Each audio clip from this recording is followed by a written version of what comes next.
this division of me and you is itself an illusion. What do you mean illusion? Hey, I'm not you. I am me, you be you. What is the distance between me and you? Very clear. We are 6 feet apart. Hey, I didn't ask what is the distance between my body and your body. I asked what is the distance between me and you. What do you mean me? Me means I. What do you mean I? Sanityo palabdhi swarupo hamatma. Aham atma nitya upalabdhi.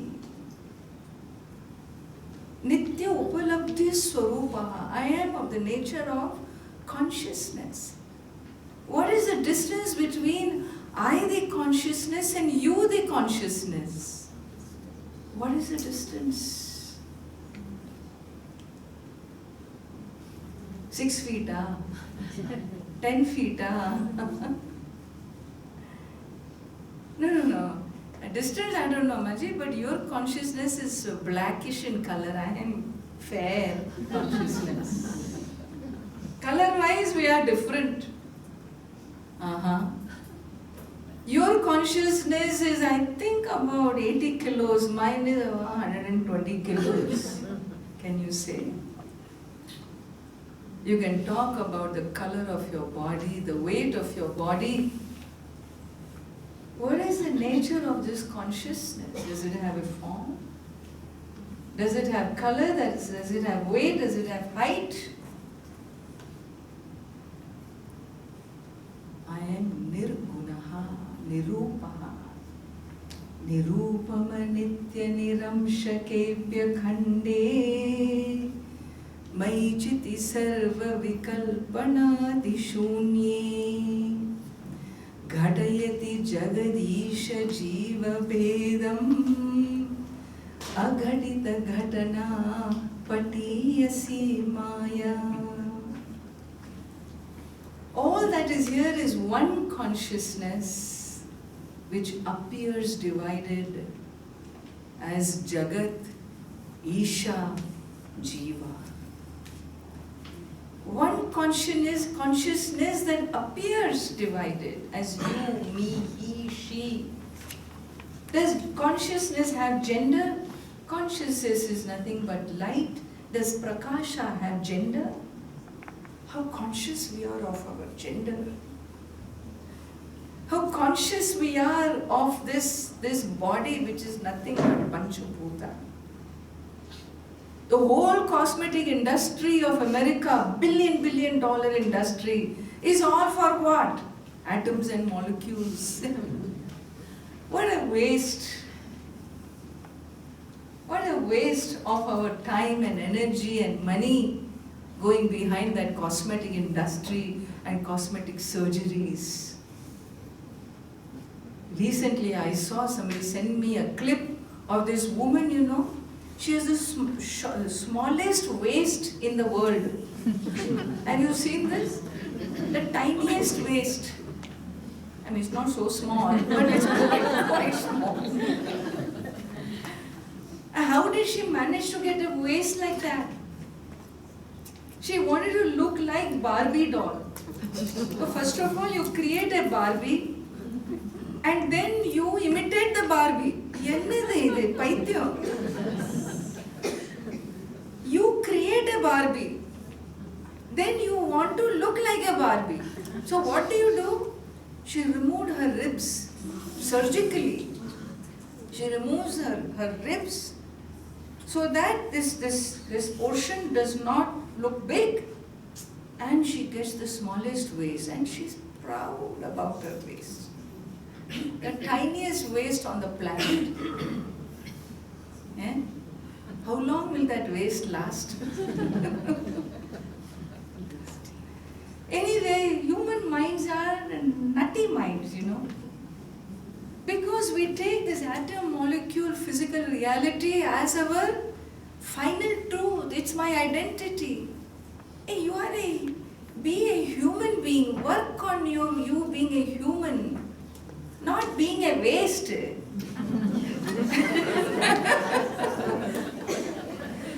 Don't work on you being a blonde and a blue-eyed. Blonde is all jadam. There is way more to you than this color of the eyes or this dead hair on your head, or to just be a waste, or what? What a tragedy. And so here it is. Here we are shown our height, shown what this human consciousness is capable of achieving, getting there. Where? Into your own source. Because you will never rest with anything less. Fallibility is not something a human heart can ever accept. That is why we end up being fault finders, always finding fault with the world, because we cannot accept fallibility. Vedanta says the infallible is you. Atma is infallible. There is nothing that you can do that will ever fail you. Your existence, your essence is that you are an infallible being. And that which is infallible is the infinite truth. That truth is one, is the nature of the divinity you call God, or you call soul, the self. And this purpose of this human life is what? The Shastras say, look, the real purpose why you were given a human life and this wonderful faculty to choose, to become self-aware, enjoy a consciousness that can reach the heavens, your highest nature.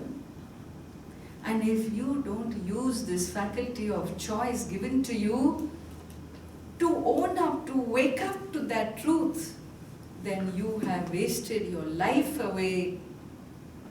The Upanishad alerts us, He Atmanam aviditva asmad lokat preti sat kripanaha. He is a kanjus. Kanjus na miser. As a Mumbai wali, I will add, he is a mucky choose. A real essential miser. An organic miser. Who is an organic miser? In Mumbai you see this. What? I have not seen so far.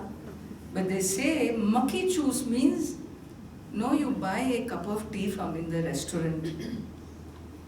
And Mumbai being what it is. And by the time it reaches you, the waiter leaves it on the table and walks away.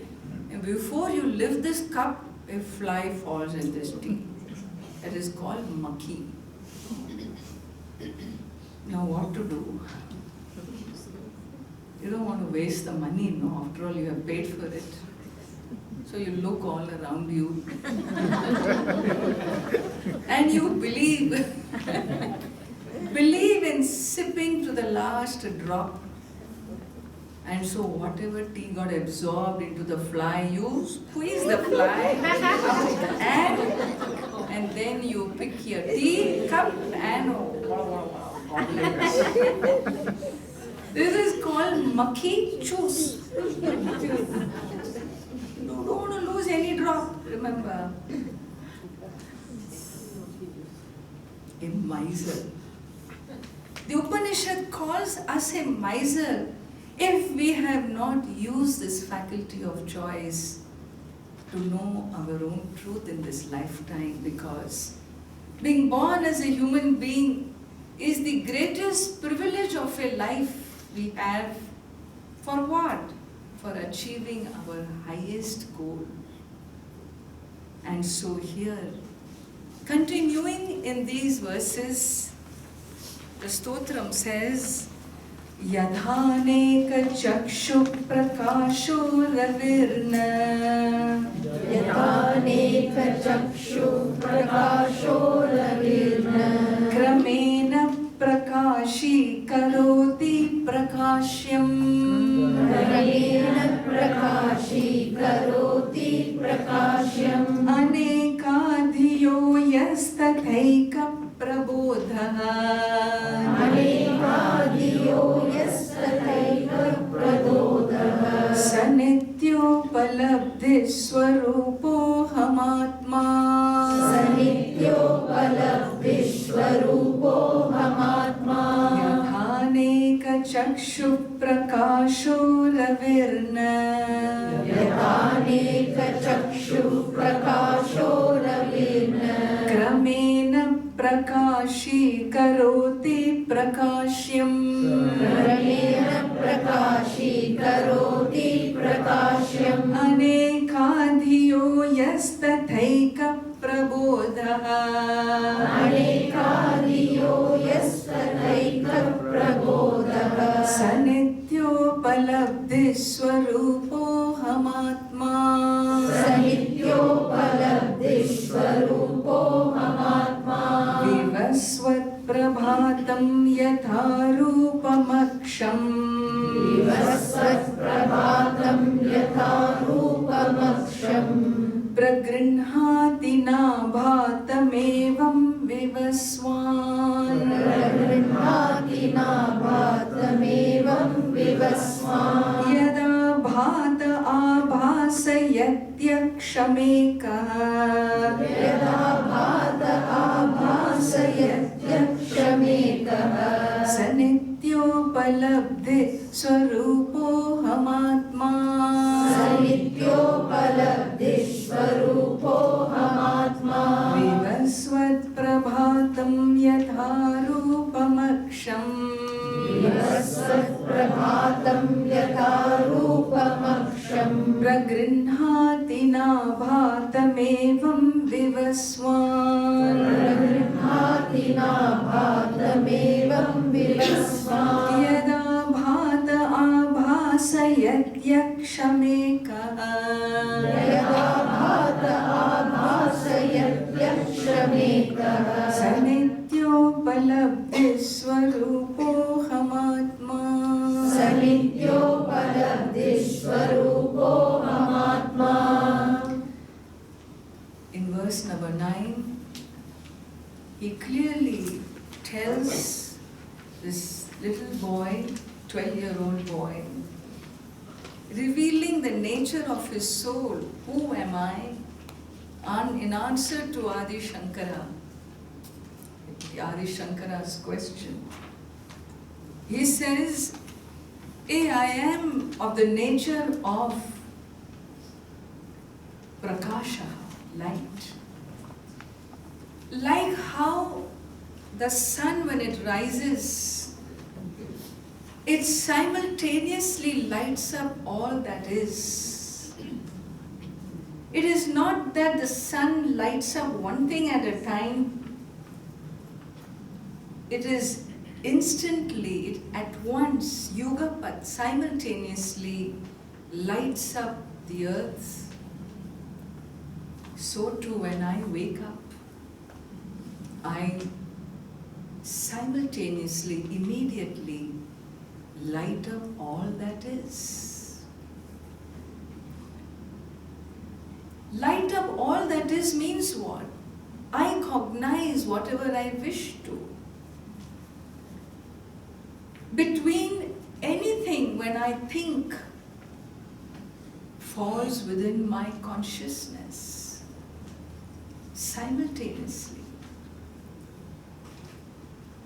I may talk about a distance between my body and yours, but my body is as much in my consciousness as is your body in my consciousness, is it not?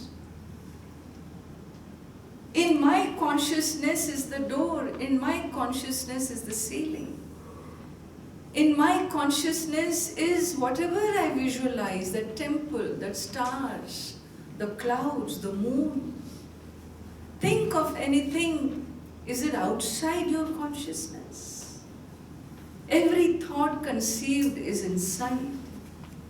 Anything perceived is inside your consciousness, whether it is on earth or in the heavens. Yugapat, simultaneously consciousness lights up all that is cognized, all that is thought of.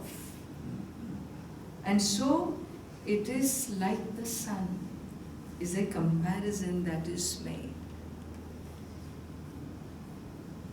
Not only that, he says, there is a eternal element, a factor that ever silently exists that we tend to miss. When you perceive an object, right? To perceive an object, what is it you require?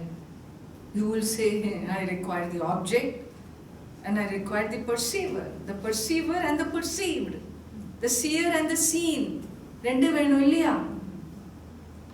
The seer, aksha, next verse says eyes, and the object seen. Try to see the object without this third factor. What third factor? The third factor is light.